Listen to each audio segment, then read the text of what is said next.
Jarvis encouraged the idea of the day to focus on mothers in 1907, she didn't realize the YMCA would take up the cause, nor that in 1914 President Woodrow Wilson would sign a congressional resolution to make Mother's Day a national holiday. However, Jarvis was troubled by the commercialization of the day, saying, "I wanted it to be a day of sentiment, not profit." We need to remember also that Jarvis was not the first to call for a Mother's Day. Julia Ward Howe in 1870 called on mothers to protest sending sons off to war. This morning, as we remember our mothers and matriarchs, I invite us also to consider three of the unsung heroines of our culture who, along with countless others, helped shape the society we now enjoy. We have all benefited from the matriarchs of our society, those women whose work and ideas built this country. But let us not forget that we have historically had conflicting understandings of the place of women and mothers, both in our society and in the family. During our early planning for the service today, our committee thought that this would be a good service for us to consider the divine feminine. However, I got a little sidetracked by my thoughts about the complexities of this holiday and the mixed messages that girls and women continue to receive in our society about who and what we should be.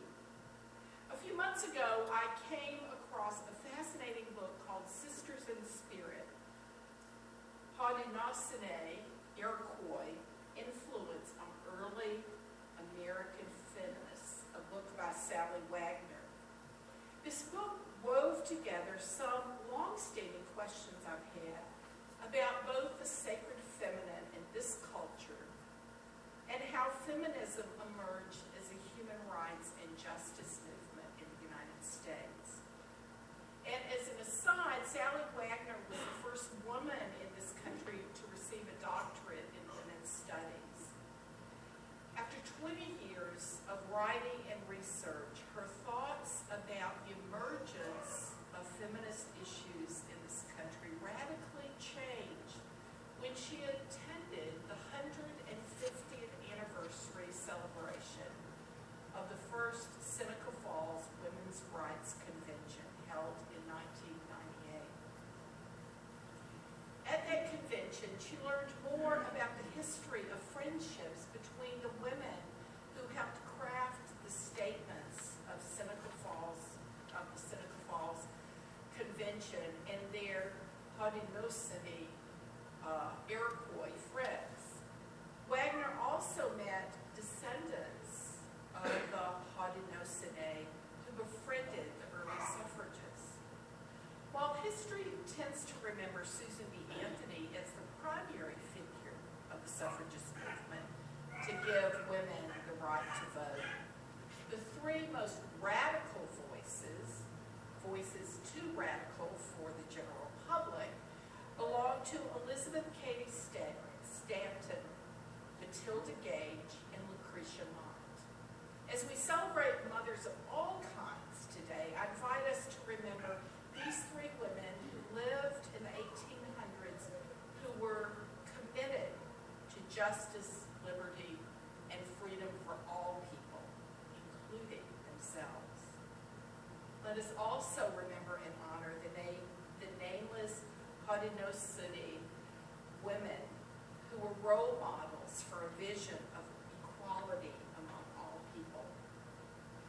Because European Americans considered Native American societies to be primitive, serious consideration of their influence on any aspect of social thought has been dismissed until the last decade or so.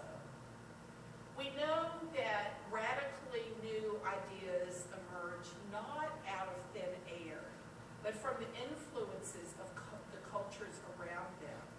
And so it was for the leaders of the Seneca Falls Convention.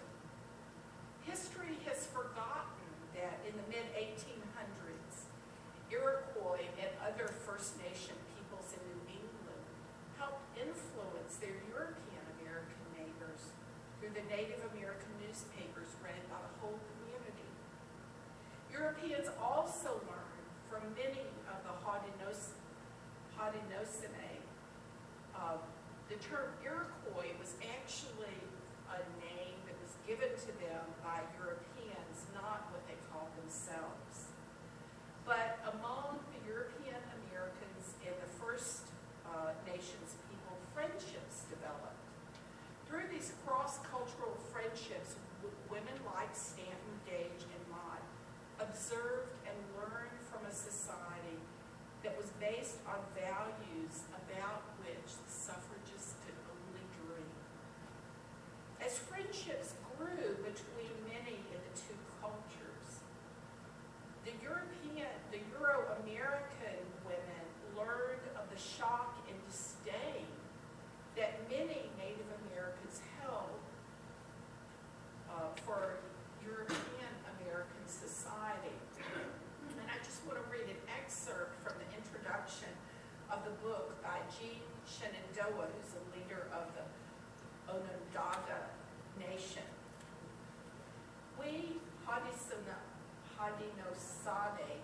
live within the traditional structure that we've always had, the structure of equality among all members of our community.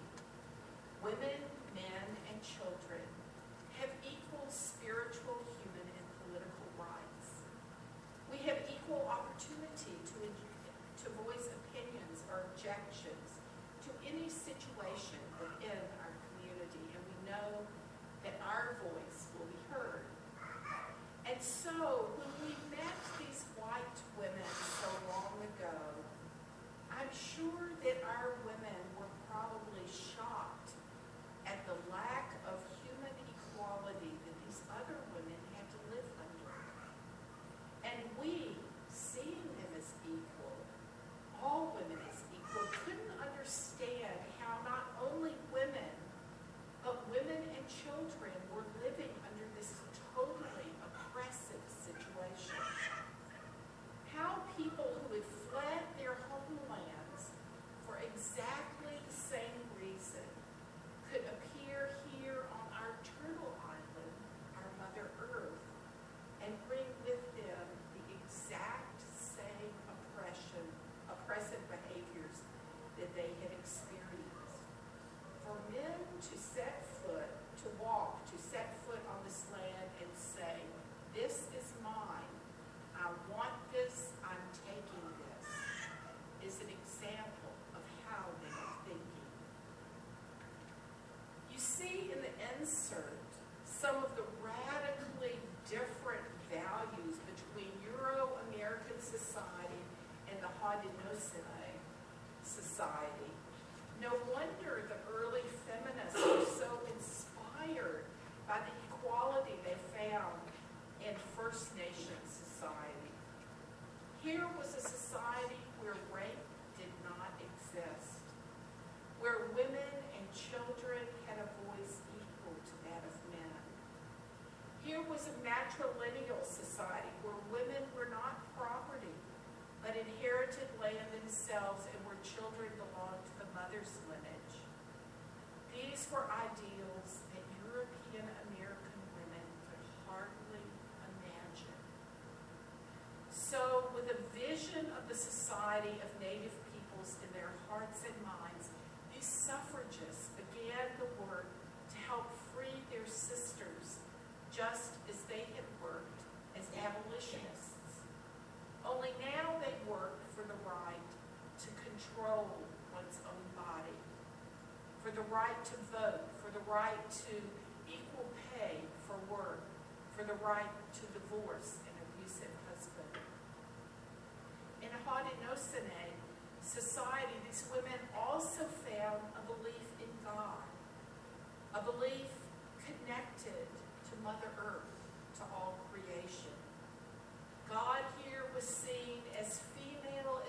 well as male. For Mother Earth was the giver of all life, and women represented that sacred reality.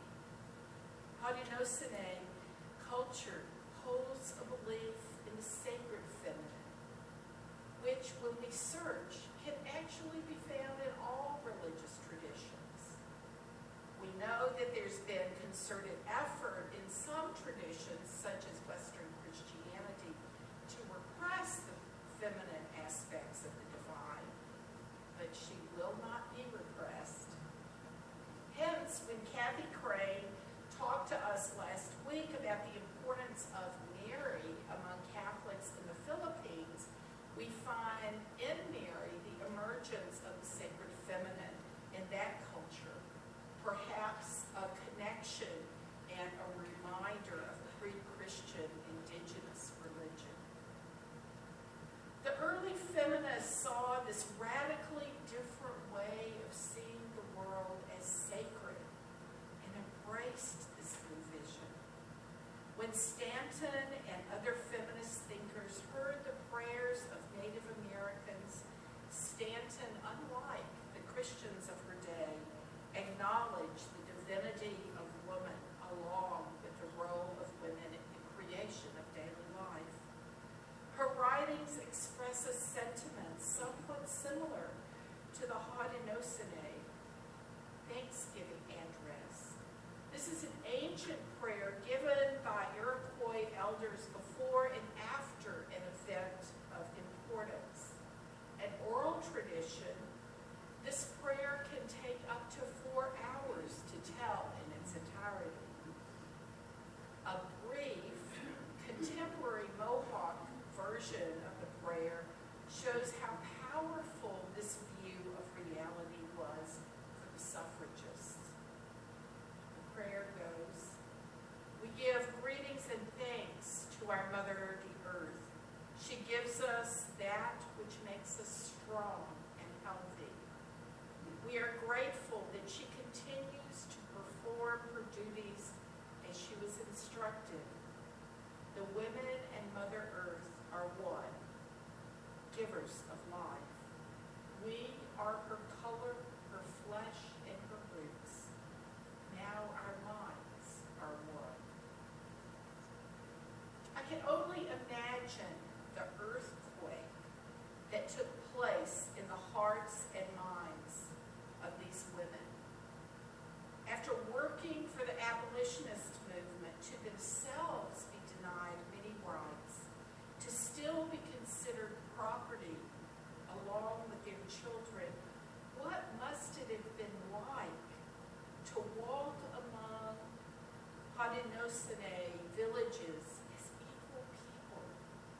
It must have been a truly radicalizing experience.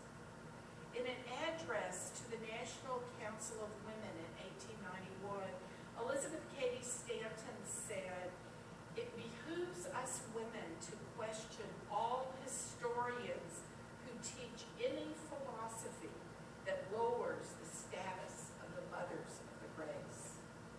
Stanton came to believe in the creative power of woman in birthing and maintaining daily life as the source of her strength. Stanton recognized and valued women's work. Even in the prayer she offered when she was asked to bless food and a meal, she would pray, "Heavenly Father and Mother, make us thankful for all the blessings of this life, and make us ever mindful of the patient hands that are oft in weariness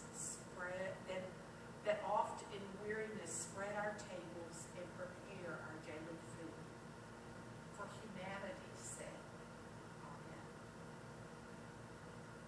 Like so many mothers of the human family, these women worked for rights that they would never receive in their lifetimes. Today, we still work for the same justice issues found in their day. Each generation needs to remember and to be vigilant to maintain the freedoms and rights we cherish.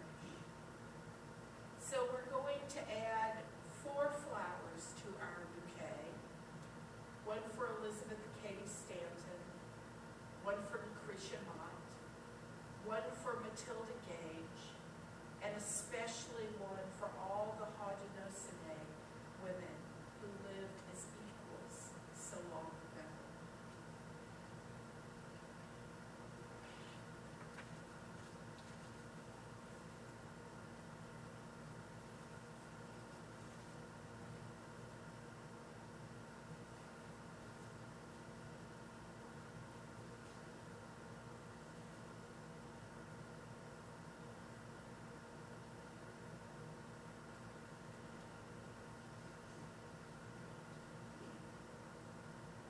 Let us today affirm our connection to mothers and matriarchs everywhere and throughout the generations.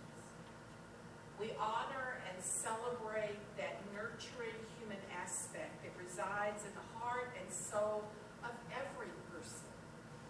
We give thanks for that aspect of our own being and for the feminine face of humanity that we see in every person, male and female. From that part of our being, let us seek a